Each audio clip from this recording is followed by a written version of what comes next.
You're watching the Law and Crime Network, everyone. Aaron Keller with you a little bit early today on a Tuesday here in Midtown Manhattan. We are watching the Tex McIver case out of Atlanta, Georgia. This is a case of a prominent attorney who's facing murder charges with relation to the death of his wife. He says it's an accident. The state says it's murder. We have two guests during the lunch break to help us break down the Tex McIver case.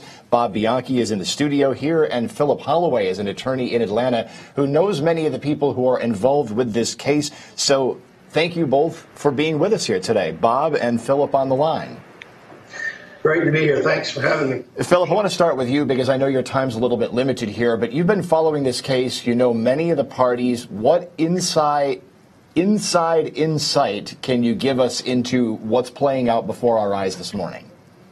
Well, first off, I can tell you that both sides have outstanding counsel.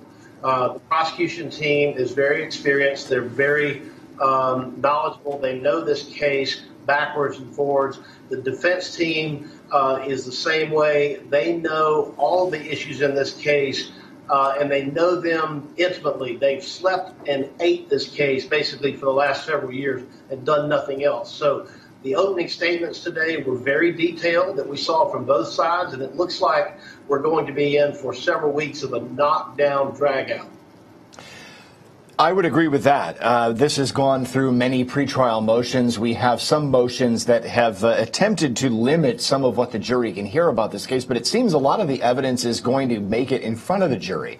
We're going to hear... Yes, and there's some surprising evidence, really, because, you know, the prosecution's, one of their biggest issues here is the motive to kill her. And they're saying it was this will, the second will that she did that they say disinherited Tex, at least to some extent. Now, they've never found that will, and there's no absolute proof that it exists. But the judge has ruled that certain people can testify as to what I think might ordinarily be hearsay to the effect that they were aware that Diane had told them about the will, had told them what was in it, that she had changed it, things of that nature. So that right there off the bat, in the event of a conviction, is going to be an appellate issue. Should this evidence, if you will, be admitted, this hearsay evidence? Now, the prosecution is going to say it's not offered for the truth of the matter asserted. It was only offered so that Tex, we're trying to show that Tex is aware that she is, or she has changed it, or she may have changed it. They're not offering to show that there really was a will. So there's arguments to be made on both sides, but I think on balance, the judge may have a serious appellate issue on his hands just for allowing this evidence of this alleged will before the jury. You know, that's an interesting one, and it dovetails with something, Philip, that I heard from one of the witnesses who was making a proffer yesterday. So this was before the jury was seated, and the witness was the victim, Diane McIver's personal assistant, one of her secretaries, in other words, and he said that he handled so many financial transactions for the victim. He took care of purchasing clothes, a lot of basic personal financial chores were taken care of by this assistant. And he had this quote yesterday on the stand that if I were a prosecutor, I would definitely want this in front of the jury because it encapsulated so much in so little. He said, quote, "What was his was his, what was hers, and never the two were to meet." That's the synopsis of it. It was almost exactly the words that he used. In other words, the victim and the defendant really kept very separate financial lives. And if I were a prosecutor, I'd really be trying to get that exact quote in front of the jury because it would indicate maybe that the defendant was sort of festering about this separate financial situation that they had. And that's right. If they have evidence to show that there was some marital discord or that he had some heartburn over the way that she wanted to divide up the family finances, either in life or even after death, and that he had a problem with it, that's fine. But to use hearsay evidence to put that before the jury, this assistant, and I saw that same proffer you're talking about, you know, does he have some particular bias? He was her assistant. Did he interpret something that she told him? He's basically regurgitating words that supposedly she told to him. And of course, she's not available for cross-examination. And by definition, it's hearsay. It's an out-of-court statement. And it's arguably being offered for the truth of the matter asserted, that there was a will and that he was being disinherited. So it's good evidence for the prosecution if you can get it in, but it creates an appellate issue. And a good prosecutor always has to ask themselves, do I want to try this case twice in the event of a conviction? Yeah, that's an excellent point as well. And so, as is the case with so many of the cases here, we really have to watch this evidence process weed out the trial that we want to see versus the trial we don't want to see versus the trial that the prosecutor doesn't want to risk. But it's another interesting nugget that people can latch onto and say, hey, this is really telling, perhaps, of the relationship between the victim and the defendant. But then again, this morning, we're sitting there looking at all these pictures of this beautiful mansion that they shared together. They were not truly living separate lives. No, they weren't. And that's why I've always been skeptical of this will motive theory. Because let's say that she did disinherit him, and really it's all about one piece of property over in another county in eastern Georgia. It was their farm or their ranch. And let's say that she decided that she did not want any of that to go to Tex. Well, then that did not leave Tex destitute by any manner of means. And we also heard yesterday from another assistant who claimed to have copied something that she was told by Diane was a revised will, although she never looked at the document. But she said that happened 2 years, a year and a half to 2 years before the shooting. If it was a sudden and recent proposed change or an actual change to a will, it would give more credence to that being a motive than something that had happened 2 years earlier. So if there was a motive for murder, I'm not convinced that it had anything to do with the family finances based on what I've seen and heard so far. It's early, but that's just my take right now. Yeah, you know, and another point here, Philip, look, we know oftentimes when people with means, people with money, people with real estate come together in a marriage, it's not uncommon in a wills, trust, and estates perspective for those people who have many assets to go and say, hey, look, we want this piece of property to go to my family and this piece of property to go to your family, and it could go that way. So maybe that's a potential counter-argument to this. The defense has already told us that they're going to present witnesses that will contradict the evidence that the prosecution is going to use as the alleged motive. And to your point, they're going to point out that, you know, the marriage was basically a stable marriage. There was no motive related to the finances that would cause him to want to kill her. Now, that doesn't necessarily rule out that there was some other motive, but, you know, the motive is one of those things that prosecutors don't have to necessarily approve. And it might have been, I'm just playing devil's advocate here, it might have been a better idea to not even attempt to show motive, because if you show a motive that doesn't make sense, it can run your train right off the tracks if you're a prosecutor. Yeah, this really gets into some tricky, logical questions that the prosecution needs to ask itself as it moves forward. Now, again, Philip, you're down there in Georgia. You hear what people are talking about on the streets. You know many of the people on both sides of this case. I think that maybe we talked a number of months ago about this in a preliminary hearing, but now we're here, we're in trial. What do people need to know about Tex McIver? What do people need to know about this case that you're hearing on the ground that perhaps we're not hearing in court? So what the buzz is in the legal community here is not so much about the motive as it is about whether or not this was simply some act of negligence or was it an intentional thing. You know, we saw the firearm today shown to the jury. It was a .38 caliber revolver, and I personally own one that's similar to that. And I can tell you that it takes quite a bit of force to pull the trigger unless you thumb cock the hammer on the thing. And in that case, it's a significantly less trigger pull that's required. So his proficiency in firearms, his knowledge of firearm safety, all that stuff is now a big issue in the case. And so really the talk of the town is, was he being negligent? And if so, why would he be, holding the gun cocked like that, just riding around in the back seat, because that flies in the face of basic gun safety. So on the one hand, you've got the possibility of some type of negligent homicide defense versus an intentional.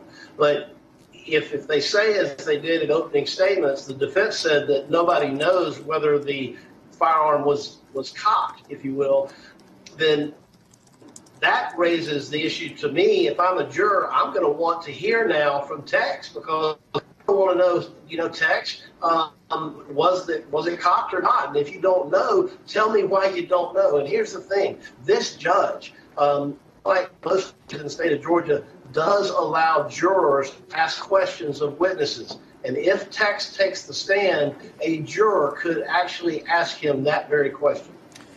This is exactly what we were talking about yesterday, Philip. Questions about the firearm, questions about how easy it is to fire, questions as to whether or not the jury is going to believe that this vehicle hit such a severe bump in the road as to cause the weapon to go off. So it sounds like you're keying in on, or should I say, a lot more about the minutia, the important key points of the minutia of these issues than we do just sitting here from a distance. So I know you have some other work to do, but we really appreciate you joining us here on Law and Crime. It's great to have local perspective on these cases.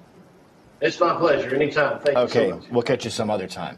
We will be back with more analysis with Bob Bianchi here in studio in just a moment. But first, let's start reviewing the prosecution's opening statements in the Tex McIver case. Again, this is the case of an attorney facing murder charges related to the death of his wife. He says it was an accident. Let's start where the prosecution started this morning. Mr. Adam Abadi and Ms. Siri Lamjarou, it is an honor to represent Diane McIver, the citizens of Fulton County, and the state of Georgia in the prosecution of this case. The defendant in this case is charged with 7 counts in the indictment. Counts 1 through 4 encompass the murder of Diane McIver. And counts 5 through 7 are about the influencing of witnesses to cover up what he did to her. Now, this is a case about maintaining an image of wealth and power that the defendant created for himself, and the lengths that he went through to keep it. Now, I'll give you a little bit of background about the relationship between Diane McIver and the defendant. Now, they were married in 2005, and this was the second marriage for both of them. And they were both successful in their own right, and they decided to keep their finances separate. The defendant was a partner at Fisher & Phillips, which is a large law firm with many offices across the United States. And he had been there for 40 years and was making a nice living for himself. The defendant was politically influential. He sat on a lot of boards and committees and was very active within the community of Atlanta and Putnam County. Diane McIver started as a bookkeeper at Corey Company, and she worked her way up to become the president and CEO of U.S. Enterprises. And you will hear from witnesses that Diane was a shrewd businesswoman, and her knowledge and expertise propelled U.S. Enterprises into a multi-million-dollar company. And in addition to her role at U.S. Enterprises, she owned 3 other companies: Clay Management, DRS Investments, and Diane Smith Interiors. And at the time of their marriage, she was worth $12 million. Diane was very career-driven, and she never had any kids. But she had a godson named Austin that she loved dearly. And she was a very active part of his life from the minute that he was born. The McIvers had it all. They had this lavish condo up in Buckhead, decked out with the most expensive and extravagant things that Diane could find. And they had this sprawling ranch out in Putnam County. It sat on over 60 well-manicured acres of land, It had a guest house, a saloon, horses and cows. It was beautiful. It was picture perfect. The McIvers had the storybook life. And you'll hear from witnesses that they never argued, that they never saw them argue, that they thought that everything was okay. But things weren't as they seemed. And on September 25th, 2016, the day that the defendant shot his wife in the back, his life was spinning out of control. The partnership that he had in 2005 at Fisher & Phillips was gone. He lost his partnership in 2014 and was planning on retiring in December of 2017. And over the 3-year period, his salary dropped 54%. The beginning of the state's opening statement in the Tex McIver murder case out of Atlanta, Georgia, the case of an attorney facing charges related to the death of his wife, Diane. He was a high-powered attorney. She was a high-powered business executive. We saw pictures later on during the trial this morning of the mansion that they shared together. But prosecutors are saying the motive here was perhaps a second will that Diane McIver, the victim, was said to have been cooking up behind her husband's back. We don't have a copy of it. We're waiting to see exactly how far this theory goes. But Bob Bianchi is a former prosecutor, current defense attorney, and he is a frequent guest here on Law and Crime. And we keep bringing him back because we like him so much for his knowledge and foresight. We were just talking about whether or not this financial motive is going to backfire in the state's face here. Look, this guy already had joint property with the victim. They had this wine rack that we saw pictures of that looked to me fancier than most wine displays at most fine restaurants here in Manhattan. And look, is this financial motive really got something behind it, or is the state just really trying to grasp at thin air? I've said this from the beginning of this case, and now that we're hearing the opening statements, it's even becoming more pronounced in my mind. This is a bogus motive. If anything, the defense is going to say at the end of the day, him killing her killed his cash cow. Okay, forget about what the will says. He still has to live in the meantime. That's a very good common sense argument to make. In addition to that, usually when a prosecutor presents motive, like I would in a court, you not only have to show, I mean, lots of people have financial distress in marriages and things of that nature. It's not typical you go and kill somebody in order for this cockamamie, thing to occur so that people don't know about the second will. It just doesn't make sense that way. So when the prosecutor is presenting a motive, you have to also show that you have evidence to demonstrate he was agitated based on what was going on. And there's evidence in this case from what I'm reading in the media, Aaron, that may come out with the defense in this case, that he's actually writing emails when they're discussing this quote-unquote second will to say, let's get this over with and resolve it. Let's just finish it up. It's not like he's saying this is outrageous, I disagree with this, I'll kill you over this. There's no witnesses that are going to say that there's acrimony in the marriage. Well, somebody could turn around and say that he was smart enough to not put that in writing or tip his hand. But look, I mean, as I said before, the guy already lived a pretty charmed life. A lot of people are going to look and say, look, he probably was happy with what he had, but there might be somebody on the jury who looks and said maybe he wanted even more. I can see it being a colorable argument. The question is it going to win the day? I don't know, and the defense only needs one person not to believe it to throw the whole case into haywire. And that's true. And I typically say this as a defense lawyer. If you're doing a homicide case, you just want to get one juror to say, I can't convict, and you have a hung jury. The defense is going for the whole enchilada on this case, and they have an opportunity to do this. This motive is going to backfire in their face as far as I am concerned. And as the previous guest, Phil, had indicated, and I agree with him completely, 100%, the prosecution is also risking a reversal on appeal, and a good homicide prosecutor wants to not only win a conviction, they want to win on appeal. And the introduction of this hearsay evidence, that means essentially the defense doesn't have the ability to cross-examine the declarant, being the victim in this case, is a big legal problem. So even if they win, which they won't, it would get reversed. And that shows to me prosecutors are desperate. They're introducing that evidence because they know they got a weak case. I think that that's a wise point as well. I'm glad that we've got you here. I'm glad that we had Phil Holloway on the line earlier. These are great points, folks. We're going to continue listening to some of the prosecution's opening statements. We'll be back in just a moment. From 2013 to 2016, our financial expert, Mr. Dean Driscoll, will testify that he received $198,000 from Diane McIver. In addition to the $198,000 that he received from her, she gave him a loan for $350,000 in 2011. This wasn't a, hey, you can pay me back whenever you get the money. This was an actual loan with a promissory note. And the loan was secured by the ranch out in Putnam County.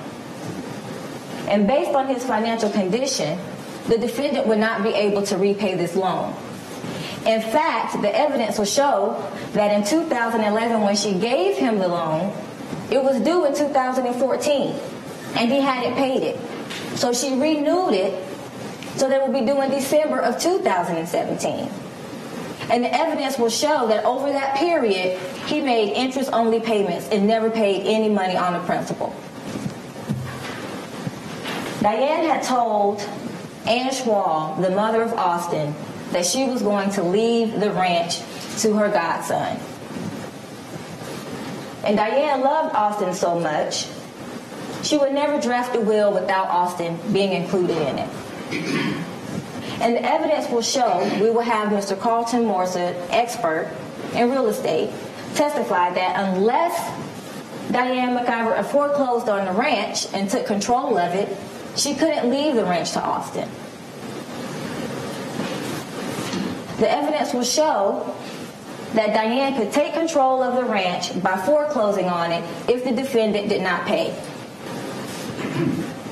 The defendant did have a pension, and our expert would testify that based upon his spending habits, it would be depleted in 2 years after he retired. And in addition to that, without the money from Diane that he was receiving every month, on the time of her death, the defendant wouldn't even have $1. More of the prosecution's opening statements in the Tex McIver case out of Georgia. I'm here with Bob Bianchi. We continue to discuss the ramifications of this, talking about the prosecution potentially knowing that the state has a desperate case here.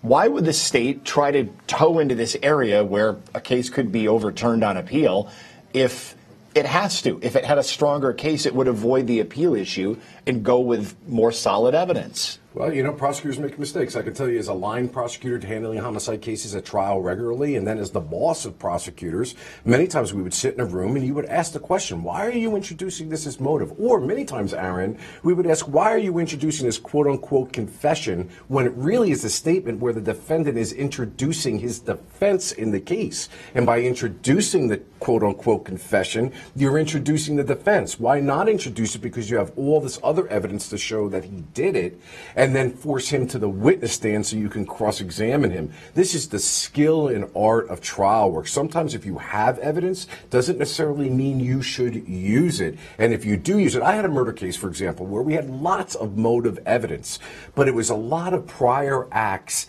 and I only chose one in order to show the motive, one prior act, because I was wanting the appellate division to look at it and say, Bianchi was being judicious in not throwing a boatload of extraneous outside things in here. And in fact, when that conviction occurred and it went through the appellate division, they indicated, just like this case, we're concerned about the motive, but he was very circumspect and very surgical in only introducing a little bit. So we don't believe that the prejudicial value of that evidence was outweighed by the probative effect. In other words, it was valuable, it was limited, it was curtailed, and it wasn't the whole basis for the jury's conviction. Yeah, he actually separated it and didn't tell the jury a lot of things. As a prosecutor, you got to be nuanced, and you got to know, all right, sometimes you can go too far. With this, I'm really concerned because it's what we call Machado information, or outside extraneous information of a victim who cannot be cross-examined.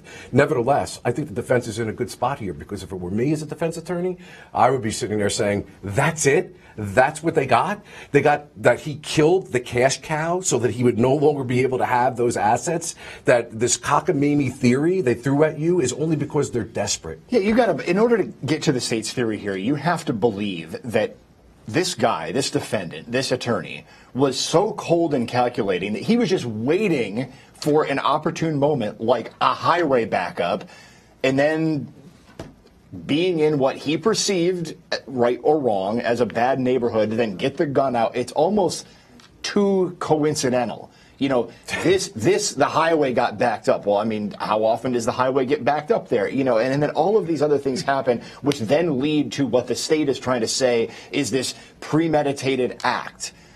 It's a lot of coincidence that's adding up to premeditation here, it seems. Well, I say that there's a legal term for the way it's being distorted in my mind, and it's cockamamie. Okay, that's the term that I would use. I'll be looking for that in the appellate decisions that you're citing here. Yeah, and I mean, the bottom line is going to be the defense is going to show, from what we've heard, that they've had a marriage that seemed to be peaceful, loving, that they were best friends with one another, and there doesn't seem to be a state's witness that's going to say that even if it's true the motive was this will scenario, and that he decided that he was going to kill her and create all of this controversy, which is really not good to continue your lifestyle after you kill the person who is funding your lifestyle, the prosecution still will not present a witness that's going to say he was agitated about this second will that can't be found. Wow, lots of holes, Aaron. Yeah, we'll continue this discussion in just a minute. We're going to take a break. We'll be back with more analysis and more of the opening statements in just a moment.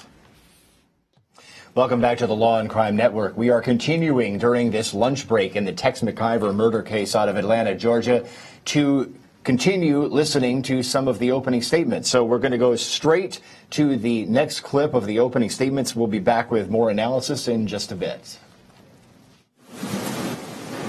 In addition to putting the gun in a plastic bag, 8 hours before the murder, the defendant asked Tanner McKinney to take Danny Joe Carter back to Atlanta.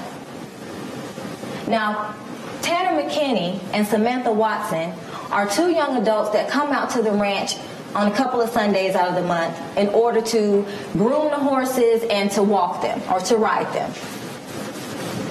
Tanner will testify that he lives in Athens.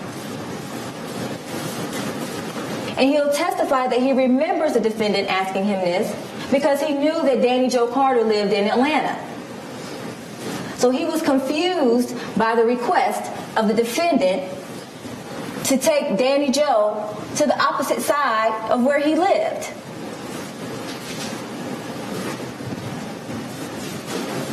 In addition to that, our expert, Michael Knox, who is a crime scene reconstructionist and an expert in ballistics and firearms, recreated this crime scene. He took measurements, photos, and he recreated the circumstances of that night. And based upon the trajectory of the bullet and the injuries to Diane, he concluded that the gun was aimed at her back. It wasn't on her lap. It didn't accidentally discharge. It was aimed right at her back.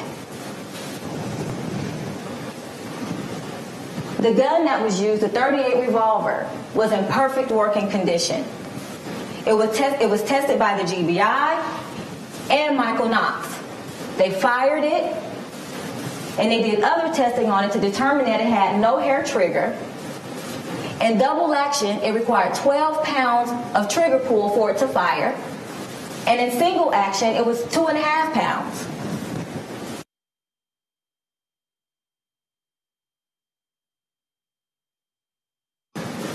The defendant had a makeshift firing range at the ranch. It was a huge mound of dirt back in the back. And you'll hear witnesses testify that he would go back there and shoot all the time. And he lectured others about gun safety. He would take Austin back there and shoot, and a number of other friends.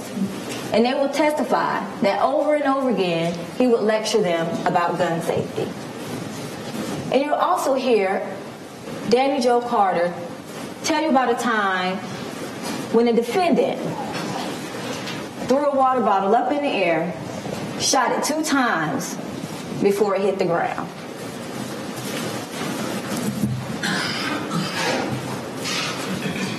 In addition to the gun being in perfect working condition, at the time of the incident, there was no 911 call. The defendant was seated in the back seat, and right beside him, within arm's reach, was his cell phone. And then right beside that on the seat in her purse was Diane's cell phone. And right beside that, also within arm's reach, was Danny Jo Carter's purse. And in her purse was her cell phone. And the evidence will show that none of these phones called 911 on that night.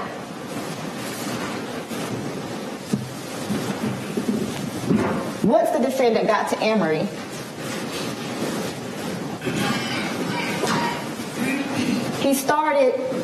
people started asking questions, and the nurses and the staff wanted to know what happened to Diane. And there, during opening statements this morning in the Tex McIver case, we saw the prosecution get into some of the detail that the state is trying to allege about the defendant, Tex McIver's knowledge of weapons. That's going to be a critical part of this case. How much did he know about the weapon? How easy was it to fire? And how possible is it that the weapon could have gone off accidentally? Bob Bianchi, former prosecutor, remains here with us at Law and Crime. So, look, Bob, I think a lot of people on the jury might really key in on the weapon more so than the motive, because a lot of people can look at this and say, okay, maybe we'll take the defendant's word at face value that this was an accident because the facts leading up to it would seem to suggest that that's what it was. But it all goes back to, look, is it easy or difficult to fire the weapon? Mm-hmm. And we heard our previous guest say, well, it depends on whether or not the hammer is thumb cocked. Mm-hmm. You know, if it's already pulled back, it's easy to fire. If it's not, it's hard to fire because you got to put enough pressure on the trigger to pull the hammer back and then fire. And that distinction is critical here, but theoretically, the only person who can really testify in detail as to whether or not the gun was cocked is the defendant. So now we got another issue. Does the defendant have to take the stand to get into this explanation of how easy it was to fire the weapon when it was cocked? Or does the defendant call experts to do that and then insinuate that it was set up that way? You know what I mean? There's just so many logical decisions here. That's a great question. And tactically speaking, as a defense lawyer representing him, the last thing right now, at least based on this case, that I want is him on the witness stand. Okay, because now all that stuff about the will, how the gun was cocked or not cocked, is going to become fair game for the prosecutor on cross-examination. And I was telling you this in the break, an old teacher of mine as a young prosecutor told me juries love to convict the defendant out of the words of the mouth on the witness stand. So typically speaking, unless you absolutely have to, you don't put them on. And here's why. The defense at the end of the day doesn't have to prove a thing. It's the prosecution that has to prove that it was not pulled back the hammer, or it was. They can't. It's a hole in their case, and the only thing that he can do by taking the stand is make it worse. And at the end of the case, Aaron, what your viewers should know is that the judge reads the jury a jury charge about how they're supposed to go about their deliberations, and one of those charges is called the lack of evidence charge, where you can find somebody not guilty based on the lack of evidence or the lack of the prosecution being able to explain something to you. So if I were a defense lawyer, I would just be getting up there and saying the judge is going to read you this charge, and you heard the prosecution couldn't even address this issue. Even their big shot gun expert couldn't even answer that one for you. And doesn't that make a critical difference? Here's why they went to trial with this guy. They first accused him of being just an accident, but because of this will that can't be found and this convoluted financial theory, all of a sudden the elected district attorney decides to make it a big shot murder case. Is it for his election? Not, I don't know. So you're trying to bring in ill motive here, because they're going to have to answer, why did you consider it an accident one day and then indict him for murder the next? You know, I think they're going to have to answer that question. You know, we raise the election question. We can ponder about that. You know, look, these are elected officials, but they also want to have sure convictions. There are professional conduct rules that govern whether or not they can bring a bogus case forward. They can't. Mm-hmm. Look, this one cleared the hurdles. It got to trial, but we'll have to wait and see how it all shakes out here. Let's continue listening to some of the opening statements in the Tex McIver case. Now, again, this court is on lunch break. We will bring you live testimony as soon as they're back. Dr. Suzanne Hardy was taking over. But since Emory University Hospital rarely deals with gunshot wounds, she decided to stay and help. So as Dr. Hardy was working on Diane McIver, she was doing little things for her. Like she went and ordered labs and did things like that. Would come back and get updates for the defendant. So one time after she went to talk to Dr. Hardy and asked her how was Diane McIver, And she told her that they were working on her and to go see how the defendant was doing. So she walks to the family consult room, and the defendant is sitting in there alone. And they're talking, and she asks him what happened. And what he tells her is that they were driving in a bad neighborhood, and Diane asked for the gun. And she reached in a console and got it. And then she took the gun and she put it behind her back. And as they were driving, it went off. And that's how she got shot in the back. Then he told another nurse that as he was cleaning his gun in the bathroom, it went off and shot Diane in the back. And on this same night, he told another nurse that the gun went off while he was holding it in the back seat, and that's how Diane was shot. You're going to hear from Dr. Suzanne Hardy, who was the treating physician of Diane McIver.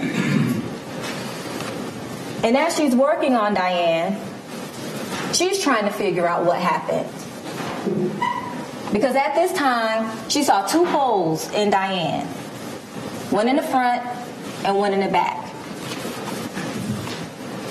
And she was trying to determine, was it one gunshot wound or was it two? So she asked Diane what happened. And Diane says, I was holding it behind my back when the gun went off. Dr. Hardy will testify that she thought this sounded odd, so she asked her again, you were holding the gun? And then Diane says he was holding it behind my back. Then about 30 seconds pass, and Diane states it was an accident. Dr. Hardy continues to work on Diane and continues to try to save her life. And as time passes, she knows that Diane isn't doing so well and that she might not survive. And she'll testify that Diane looked at her and was like, I'm dying. And not wanting to tell her the truth, what she did was she said, we're doing the best we can. You're getting the best care possible. But at this point, I'm going to need to intubate you. And to intubate is to put a tube down her throat. And she was like, after I put this down your throat, you won't be able to speak. And what she does is she asks Diane a question. She asks Diane, do you want to see your husband?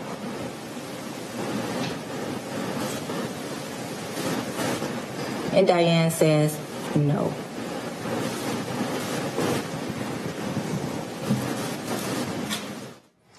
A long pause there from the prosecutor. She wanted that point to sink in, and Bob, that's exactly how you do it. You make a point, you let the jury chew on it for a little bit. But this questions about whether or not these statements from the victim are going to get in are the grounds of a lot of evidence discussions and disputes. Yeah, I love what's happening here, so the viewers understand this. The prosecution did not want any of this information to get out, but is stuck with the idea that it's going to get out. So they, in advance, kind of end run it by trying to get in here the big word, no. But that no could be for a constellation of reasons, I would argue, if I'm a defense lawyer. The fact is, the statements made afterward by her, who were in the car, there's only 3 people in that car, the victim herself, the wife, after she says no, says it was an accident. Now, she gives some other, contradictory information about how the whole thing happened, but it was clear in each of her statements she was trying to say, don't blame my husband for this. So that no goes, that's great and sexy in front of the jury, I guess, to that part, unless you disregard all the other statements the victim made,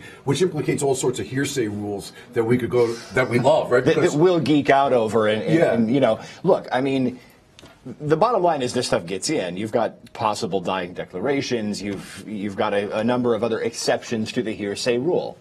Right, so your viewers probably know this because they watch you, all the time, that the hearsay is essentially inadmissible unless it meets a certain exception. And a hearsay statement simply means an out-of-court statement made by a declarant that can't be cross-examined in the courtroom, like the victim of a death case. They can't come in and speak. But there are exceptions, and those exceptions are made because the courts have decided in their wisdom there's an inherent reliability when a declarant that's not available to be cross-examined would make a statement that we can trust that statement was truthful. One would be a dying declaration. The idea behind that is that a person doesn't, in the process of dying, decide that the last thing that they're going to do is lie. So it's an exception to the hearsay rule. The other one is evidence or statements that are made in the context of medical diagnosis, because it's presumed that when people give a doctor or information, or a nurse, that they're giving honest information because they want to be treated properly. And the other one that I see here is called an excited utterance. That is a statement that is made in a short period of time, which actually has gone up to, in my mind, over a day, where a person may be under the stress of an excited situation and blurts information out. That's another exception to the hearsay rule. And a good trial lawyer uses the evidence rules like a scalpel, because evidence either gets in or doesn't get in based on your knowledge of these hearsay rules. Yeah, so look, this whole comment that the wife said no, she didn't want to talk to her husband before she was intubated, that doesn't mean that she dislikes him. That just means she wants to be treated fast. She'd been shot. Or maybe she doesn't want to argue. Maybe she doesn't want. I mean, I'm just putting myself in this scenario. If I were shot and I was in a really debilitated scenario, and somebody said, "Do you want your wife to come in?" I'd say, "No, I don't want my wife to see what's going on here." I may say something. I'll tell her I love her, or what have you. But I mean, I don't know what it feels like when you're being shot and then in a state where you're dying, waiting for treatment. I mean, it could just mean that she wanted to get things underway. So let's continue listening to some of the opening statements now from the prosecution. Welcome back to Law and Crime. We remain in a lunch break in the Tex McIver murder case out of Atlanta, Georgia. That's again the case of a prominent attorney who's facing charges related to the death of his wife. He says it was an accident. The state says it was plain and simple murder. The jury is going to have to figure it out. We had opening statements this morning. Let's continue listening to some of the prosecution's openings, setting the jury up for the information that would be uncovered during testimony. And she didn't want to do that either. And what he did was he sent a car to her house to pick her up. And what Danny Joe had done is her and her husband, Tom Carter, left. And they went to the home of Dale Cardwell. And some of you may know who that is. He's a TV personality. He reviews businesses. And they went to his home. And he'll testify that when they got there, Danny Joe was upset. And when the defendant couldn't get a hold of Danny Joe, he repeatedly started calling Tom Carter. He's calling and calling and calling and calling. He's blowing up his phone. And he leaves 3 messages. And one of the messages, he tells Tom to tell Danny Joe to stop saying what she's saying, because it could end him up in jail. And what he tells him is, after you listen to this message, delete this message. And you'll hear it.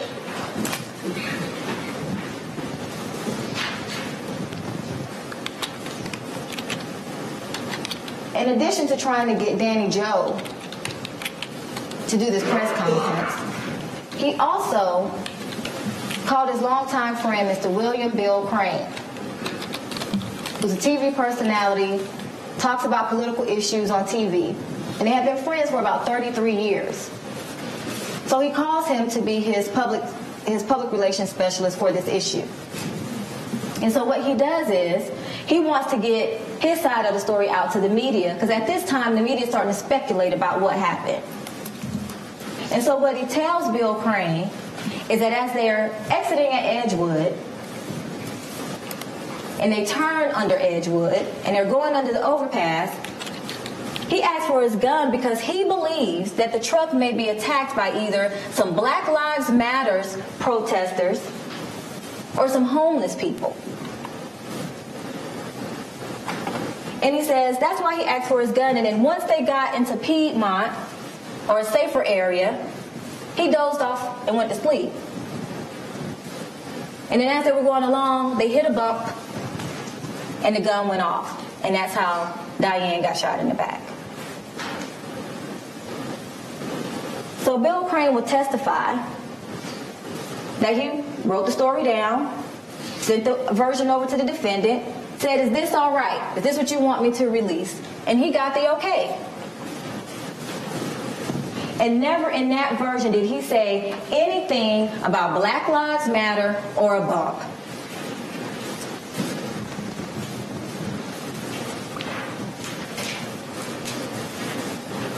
After Diane McIver died, less than a week after she died, the defendant began to inventory all of her belongings. Her jewelry, her clothes, her hats, shoes, everything that she had, he began to inventory it so that he could sell it. And what the defendant told media outlets and journalists is that he was doing this in order to satisfy the bequests in her will. And he had an estate sale and an auction and raised over $187,000. And the evidence will show that to this date, not one of those bequests. Okay, so during the prosecution opening statements, we started to hear more evidence that was subject to a lot of pretrial litigation in this case. Bob, here's the rulings that came down from the judge. Evidence that is in, as we just heard. Evidence that Tex McIver was worried about Black Lives Matter. It's why he kept keeping the gun in the car, apparently out of fear that one of these protests or people involved with a protest would boil over and cause him some harm. So they're off the highway because the highway's backed up, and allegedly there's people in the road, and that's why he brought the gun out, thinking that some harm would come to him. That winds up coming in, but the judge made it very clear that prosecutors couldn't try to make race a motive in this. Well, that makes sense. The victim and the defendant are both the same race. Mm-hmm. But it's interesting that Black Lives Matter comment, that gets in. Yeah, well, I mean, it establishes part of his defense in the case, whether you agree with this or not. So let me caveat it, because I know everybody wants to be, have this political correctness one side or the other. But we're talking about a trial, and somebody's life is on the line here. And he indicates, basically, there's two women in a vehicle. I'm worried about all these riots. There was some agitation, supposedly, that was being spoken about that could occur in Atlanta. They wound up getting off the highway. He sees some random people, which nobody's identifying as Black Lives Matter people, but he wasn't really sure, and that's when he had the gun for that reason, and he took the gun, and that's when the gun discharged. And what they're trying to do as far as the racial thing, and the judge is right, he'll give curative instructions to the jury as this information is coming out to say what you can use the evidence for and what you cannot use the evidence for.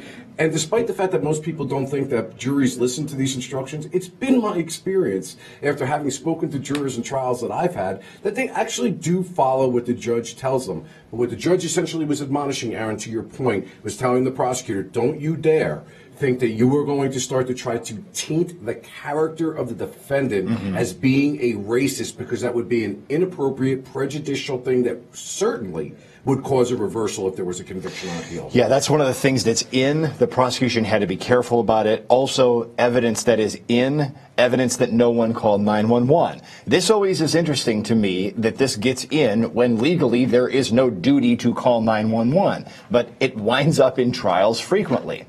Yeah, well, there's no legal responsibility to do it, but certainly is a fact the prosecutor can use, and I've actually used this very argument that why didn't you call 911, is to say that this is not the common reaction for a person that just committed an accident as opposed to a purposeful attempt to kill somebody. Somebody who was an accident would be inclined to pick up the phone and call 911. Is that an absolute fact? No, it's not, but it's something, a brick that the prosecutor wants to do in the construction of a house, to say that shows that he was trying to cover up and that he he knew what he was doing, and that's why he didn't call 911. Although that falls apart in this case, Aaron, because they drove her to the hospital. Yeah, and, that leads us to another thing that's out, is the judge didn't allow discussions about whether or not this more distant hospital, because, again, they went to a more distant hospital. There were closer hospitals. The judge said, I don't want discussions about why you went to that other hospital. In other words, because you thought it was better, that this was the better hospital. So that's why you didn't go to the first closest and the second closest. So that is something that is out. But we're going to continue listening to the opening statements. We're expecting court to resume relatively shortly in the Tex McIver case.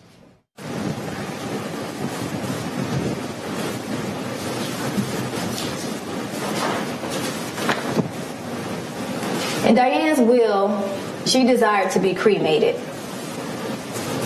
And you heard evidence that after her autopsy on September 26th, she was transferred to Phoenix Funeral Services to be cremated. And that she was cremated on September 29th. After she's cremated, Miss Wendy Edson, the owner of the crematory, calls the defendant and says, hey, you could come and pick up your wife. He doesn't show. She calls back and says, hey, you can pick up your wife. And what he tells her is that he has to wait for the estate to start being probated so that her estate could pay for her cremation. And so another week passes, and another week. And on October 28th, Diane McIver is still down at the crematory. And one of her friends from a long time ago, Miss Kathy Johansson, learned that Diane was down there, and she paid for it anonymously. And all she asked for was one small memento of Diane.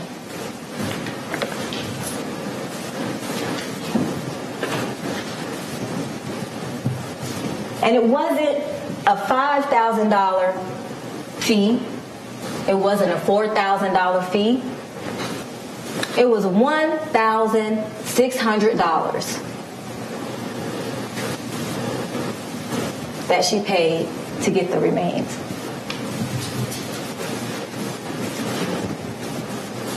And it doesn't stop there, ladies and gentlemen of the jury.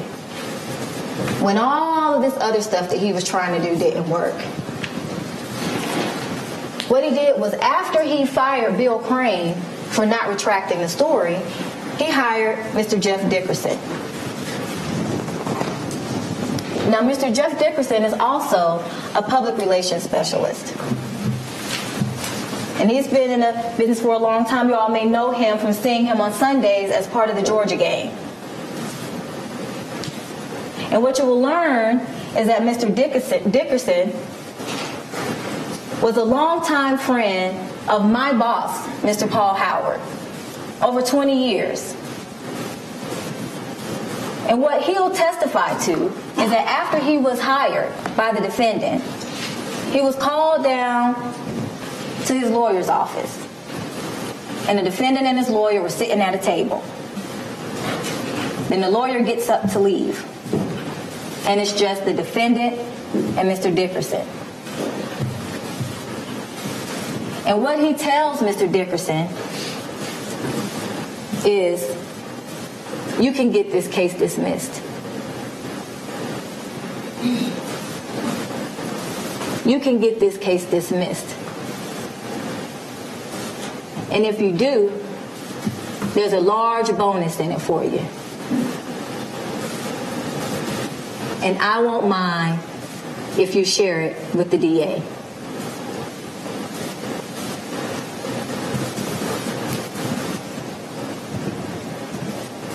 Now, ladies and gentlemen, at the close of all of the state's evidence, Mrs. Kara Convery will get up here, followed by Mr. Clint Rucker, and they'll perform closing arguments.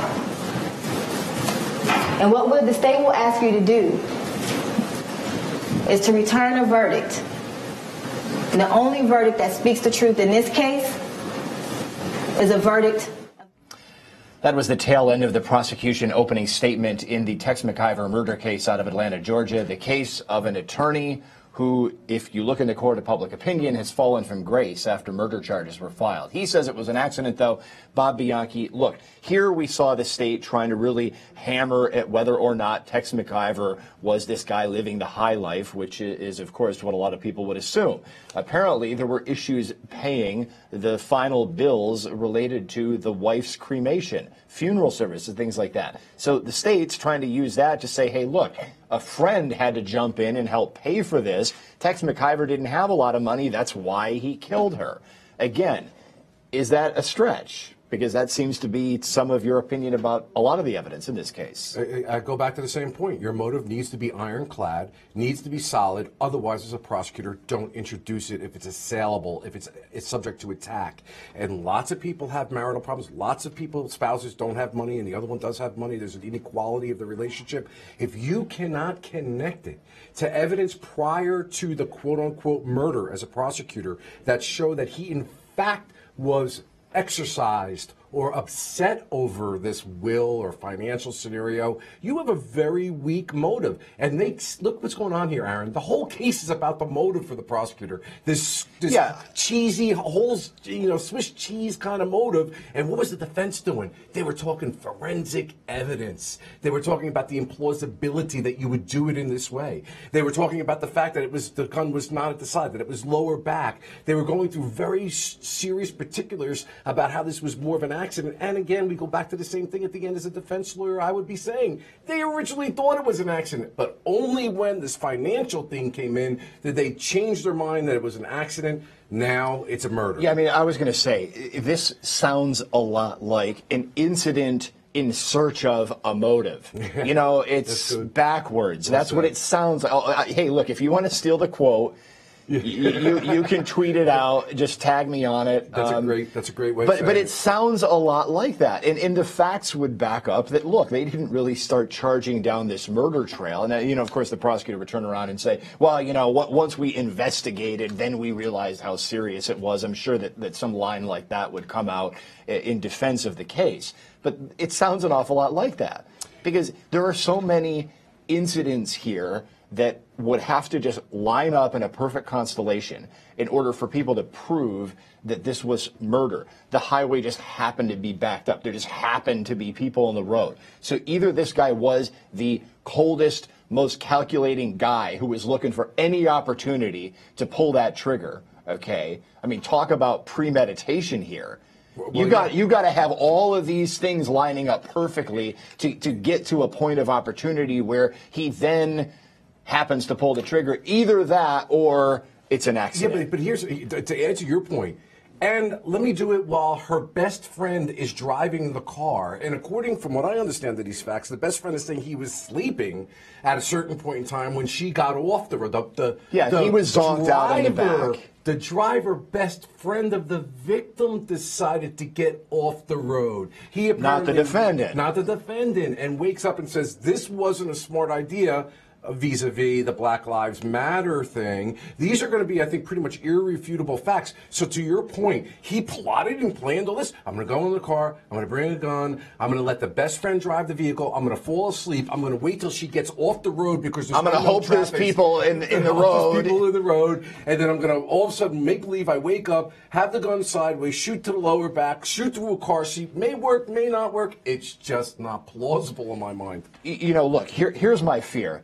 My fear is that some people might take a look at this and say, hey, look, buddy, Black Lives Matter, activists, we're not going to attack you. Give me a break. This is a bogus reason to have a gun, and then they might convict based on that. I take a different point of view, and I love black jurors. I got to be honest with you. I found them to be very common sense, very reasonable, very conservative. I think that a black juror would understand. Well, I'm not saying necessarily an African-American juror. I'm just saying some jurors might think this is a bogus reason to have a gun in a car. I'm going to tell you why with the race issue. If it's at play, it's favorable to the defense. Black jurors will say, that's right. That's how white people feel about a group of black people that walk down the street. not that it's right, and the white jurors are going to be saying, hey, you know what, maybe I would feel the same way. I think it's positive for the defense. You may not like it politically, may not be politically correct, but we're talking about the real world of how people think.